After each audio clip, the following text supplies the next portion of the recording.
जी, आप सभी को नमस्कार। आप सभी को ज्ञात ही है कि राष्ट्र में संविधान सर्वोपरि है और संविधान में जो we the people of India की भावना है वो सर्वोपरि है। तो देश सबसे पहले इस बात को लेकर माननीय यशस्वी प्रधानमंत्री नरेंद्र भाई मोदी और राजस्थान के मुख्यमंत्री माननीय भजनलाल जी शर्मा साहब की सरकार काम कर रही है और जनजाति के विषयों को लेकर बहुत तेजी से काम कर रही है। 2-3 विषय हैं जिसको लेकर हम आपके सामने उपस्थित हुए हैं।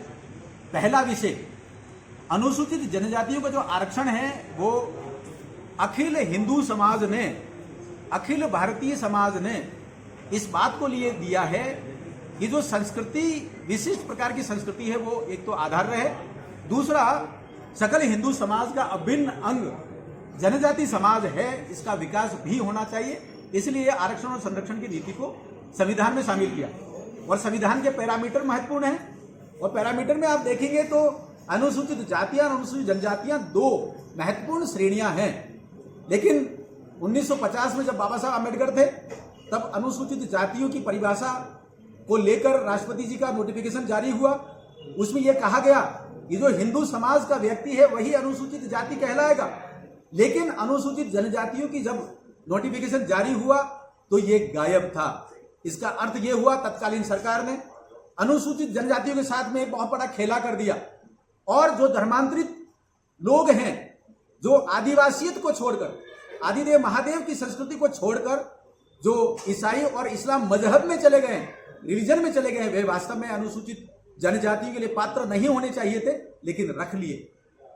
ये बहुत बड़ा खेला हो गया। इसको लेकर डॉक्टर कार्तिक उरांव ने 1960 के दशक में बहुत बड़ा आंदोलन किया था जिसको डीलिस्टिंग आंदोलन कहते हैं। वो संस्कृति के आधार पर था। जिसने संस्कृति को अपना रखा है, जिसने पुरखों की संस्कृति को अपना रखा है, आदिवासी संस्कृति में वो है तो ही वो अनुसूचित जनजाति है। लेकिन जिसने संस्कृति छोड़ दी, जिसने आस्था परंपरा छोड़ दी, रूढ़ी परंपरा छोड़ दी, वो आदिवासी नहीं रहेगा। इस कारण वो अनुसूचित जनजाति भी नहीं रहेगी। ये डीलिस्टिंग आंदोलन है। ये इस आंदोलन को लेकर आज की तारीख में पूरे भारत के 22 राज्यों में जनजाति समाज आंदोलनरत है और केंद्र से, संसद से यह अपेक्षा करता है कि डीलिस्टिंग का यह कानून पारित हो। लेकिन महत्वपूर्ण यह है कि डीलिस्टिंग का कानून का विरोध करने वाला एक विचार दक्षिण राजस्थान में आगे बढ़ चला।